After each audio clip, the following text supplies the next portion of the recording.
그러면 이렇게 용도 지역으로 지역을 나눠서 규율하고 있는 이유가 뭔가? 그 이유는 해당 용도 지역에서의 행위를 제한하고자 하는 겁니다.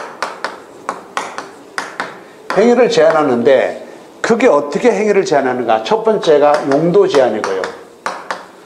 건축할 수 있는 건축물의 용도를 제한하는 것이고, 그 다음에 특정한 용도의 건물을 건축할 수 있는데, 두 번째가 여기다가 형태를 제한하는 겁니다. 크기 등을, 모습을 제한한다라는 얘기입니다. 용도 제한은 국토개혁법 시행령 별표에서 용도 제한을 규정하고 있습니다. 교재 국토개혁법 시행령 별표 볼까요? 62페이지 보세요. 나중에 지금은 정보화 시대라 그랬죠? 정보화 시대니까 컴퓨터 앞에서 안에서 이런 정보들을 모두 확인할 수 있어야 된단 말입니다. 거기 보게 되면 국토개혁법 시행령 별표 하게 되면 거기서 별표 1에서부터 그 다음 페이지 별표 28까지 나와 있죠? 그 다음에 거기 보게 되면 자 쭉 내려가다가 별표 2 보게 되면 뭡니까? 제1종 전용 주거지역 안에서 건축할 수 있는 건축물, 별표 3 제2종 전용 주거지역에서 건축할 수 있는 건축물, 이런 식으로 쭉 돼 있죠. 근데 보세요, 그 양식이 건축할 수 있는 그렇게 하다가 나중에 별표 7에 보게 되면 준주거지역 안에서 건축할 수 없는 건축물 그랬죠. 다른 데서는 건축할 수 있는 그러다가 준주거지역에서는 없는 그랬잖아. 또 그 다음 보세요. 상업지역에서는 없는 건축물 쭉 내려오다가 그 공업지역에 가가지고는 자 별표 12에서 전용 공업지역에서 건축할 수 있는, 일반 공업지역 건축할 수 있는 그랬다가 별표 14에 보게 되면 준공업지역 안에서 건축할 수 없는 건축물 그랬죠. 그죠? 있는 건축물이 뭐다, 없는 건축물이 뭐다 이거잖아. 다시 그 다음 보세요. 녹지지역을 보게 되면 계속 있는 그러다가 나중에 별표 20에 보게 되면 계획관리지역 안에서 건축할 수 없는 건축물 그랬죠.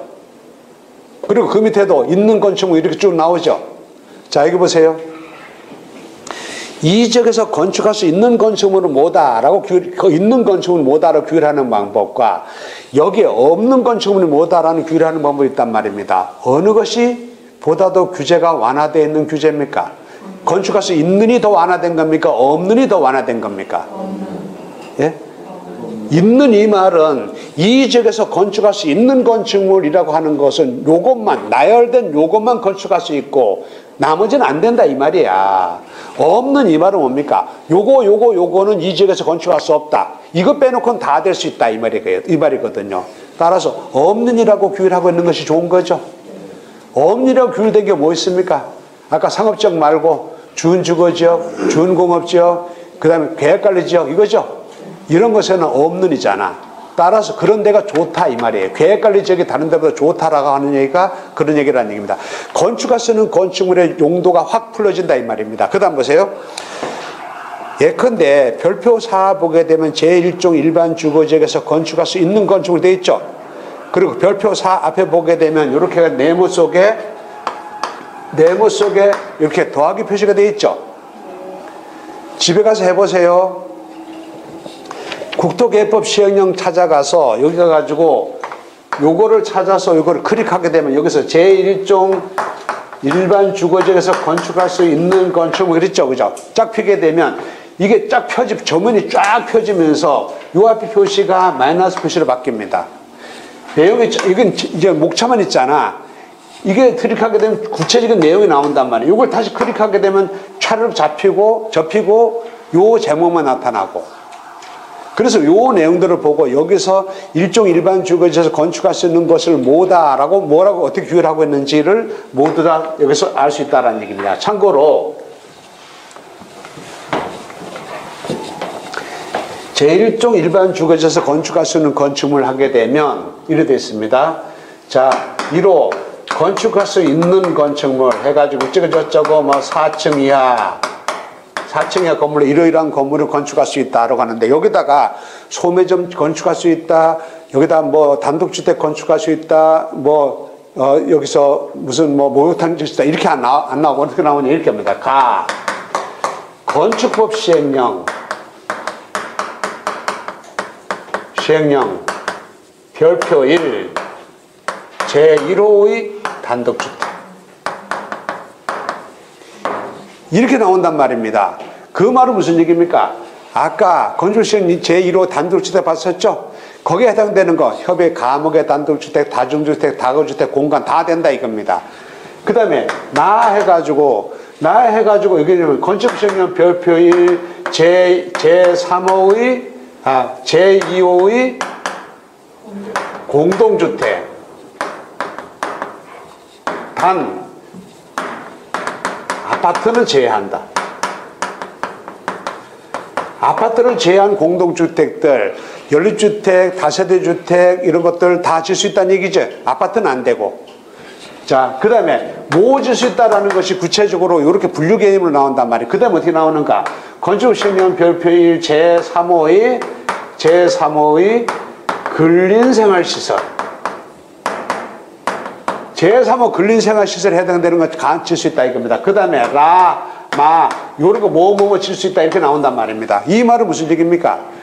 요거는 가능하다 이겁니다. 이거는 대한민국 어디에 있는 제1종 일반 주거지역이라도 이런 건물은 모두 다 가능하다 이 말이거든요. 그 말은 바꿔서 하면 뭡니까? 요거 외에는 안 된다 이 말이죠. 근데 그 다음에 2호 해가지고 원칙적으로 요거 외에는 안 되지만 지자체 조례에서 허용한다면 가능한 것이 있단 말입니다. 그래서 다 제2종 근린생활시설 가능하다. 단 단란주점은 제외한다. 단란주점은 제외한 이걸 가능하다. 이런 식으로 제1종 일반주택에서 건축할 수 있는 건 뭐다? 여기에 해당되는 건 모두 다 어느 지역이든 다 가능하다 이겁니다. 이 지역에 있는 여기 있는 거는 그 지자체 조례에서 허용한다면 가능하다라고 규율하고 있다는 얘기입니다. 그럼 보세요. 여기 있는 거 말고 이 뒤에 있는 것이 종류가 만약에 이렇게 됐다고 합시다. 종류가 만약에 A라고 하는 건축물, B라고 하는 건축물, C라고 하는 건축물이 있는데 여기서 어느 도시에서는 이거 다 가능하다. 그 다음에 여기서 세모라고 하는 도시에서는 이거 가능한데 이건 안 된다. 네모라고 하는 도시에서는 이것만 되고 다른 건 안 된다. 어떤 데서 여기서 또 동그라미 두 개 있는 데서는 다 되지만 이거는 요렇게 해야 된다. 이런 식으로 각각에 다 다르겠죠. 따라서 구체적으로 내가 이 땅에다가 어느 것을 건물을 질 수 있는가라고 하는 것은 각 지자체 조례마다 다 달리 정할 수 있는 거지. A라는 도시에서 정하고 있는 것과 B라는 도시에서 정하고 있는 것, C라고 하는 도시에 가는 것 다 다를 것 아닙니까?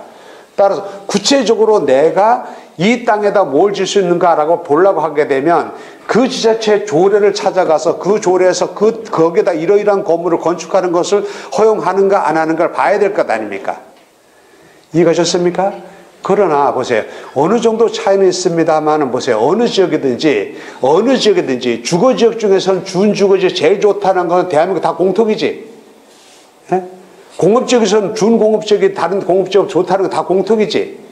그래서 구체적인 내용을 가가지고 살펴보려고 하게 되면 내가 들어가 봐야 될 필요가 있습니다만은 그러나 실제로는 투자자 입장에서 여기까지 들어갈 필요는 없고 구체적으로 얼마나 좋으냐, 얼마나 유리하냐라는 정도로 이해하면 됩니다. 자, 그 다음 페이지 보게 되면 건폐율과 용적률이라는 말이 있죠.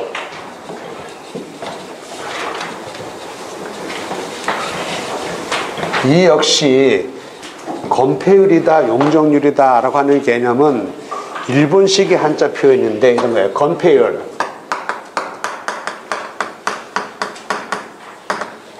건물이 땅을 얼마나 덮을 수 있는가, 건물이 땅을 얼마나 덮을 수 있는가에 관한 비율이 건폐율입니다. 용적률은 바닥 면적의 합계를 얘기하는 건데 건물이 얼마나 더 크게 활용할 수 있는가에 관한 것입니다. 건폐율이나 이런 거 할 때는요, 이거는요, 자, 면적을 계산할 때는 이 말을 기억하세요. 면적을 계산할 때는 토지의 수평 면적으로 계산합니다. 따라서 보세요. 건물이 만약에 땅이 이렇게 있는데 건폐율이 만약에 50이다라고 한다면 땅이 100평이다라고 한다면 건물은 50평만 줘라 이 말이에요. 50평 이내로 줘라 이 말이에요. 그럼 건폐율이 60이다라고 하면 60%까지 질 수 있다. 건폐율이 90이다라고 한다면 80이다면 80%만큼 질 수 있다. 이렇게 된다는 말입니다. 따라서 건폐율이 높으면 높을수록 건물이 뚱뚱해진다는 얘기지. 어느 지역의 건폐율이 높으면 높을수록 건물과 건물 사이의 간격이 조밀해진다는 얘기죠. 반면에 건폐율을 20밖에 안 준다라고 한다면 건물이 100이다라고 하면 20평만 건물 지라는 얘기지. 그럼 토지와 건물과 건물 사이에서는 간격이 훨씬 떨어지겠죠. 건물이 스림한 모양으로 나타나겠지. 이런 것을 건폐율이라고 하는데, 건폐율은 건물이 토지를 덮을 수 있는 면적을 얘기하는데, 면적을 계산할 때는 수평투영 면적으로 계산한다고요. 수평투영 면적이라고 하는 것은 위에서 내려다본 그림을 자, 따라서 보세요. 건물이 만약에 이런 모양으로 생겼다라고 합시다. 이런 모양으로. 강남에 가면 이런 건물이 있어요. 자, 이랬을 때 건물의 면적을 따질 때는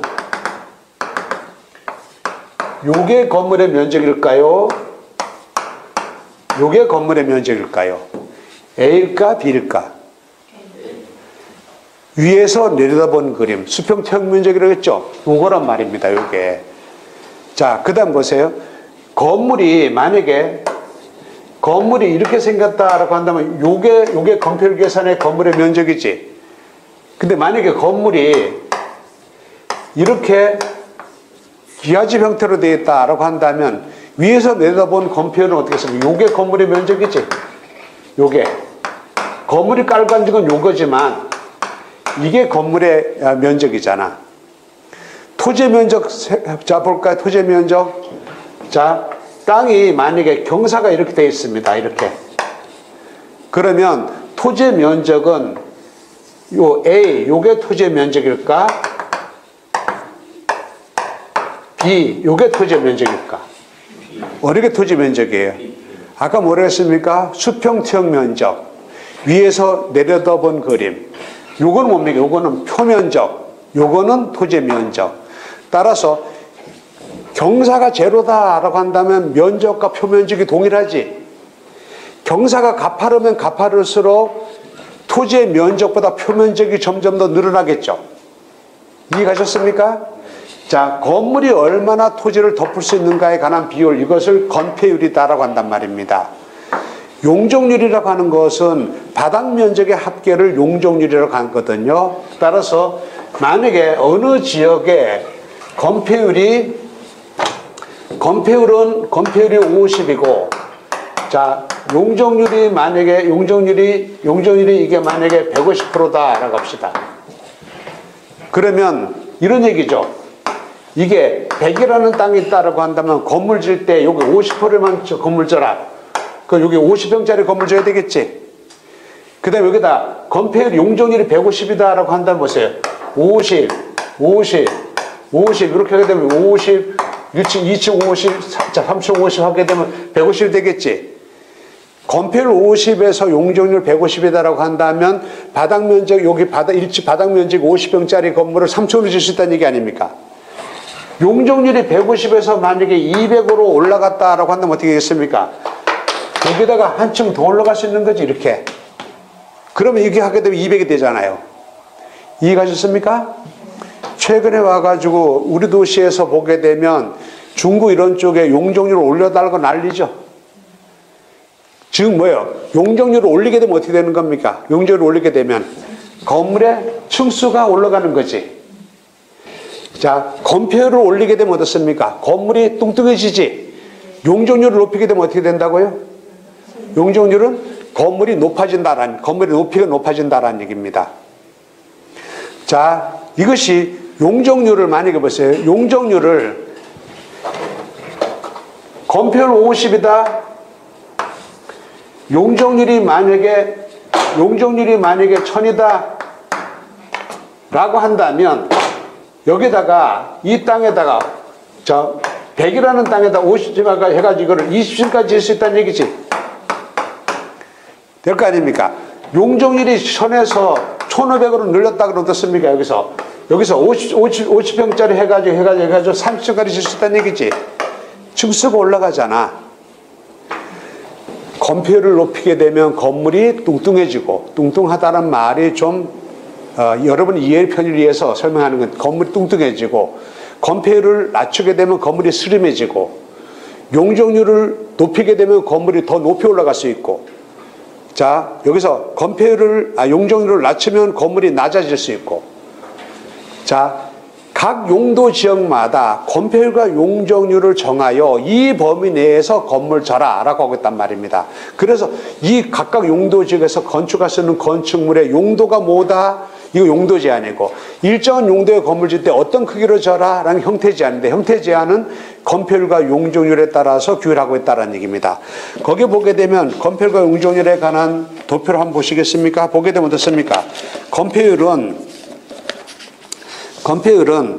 자 법에서 국토계획법에서 정하게 맨 앞에서 국토계획법에서는 건폐율은 전체 70, 자 용적률은 500의 범위 내에서 정하라 라고 하고 있단 말입니다. 그럼 국토계획법에서 정하고 있는 것을 대통령령에서 시행령에서는 각각 세분 지정하여서 자 전용 주거지역은 50, 50, 일반 주거지역은 1종, 2종은 60, 제3종은 50.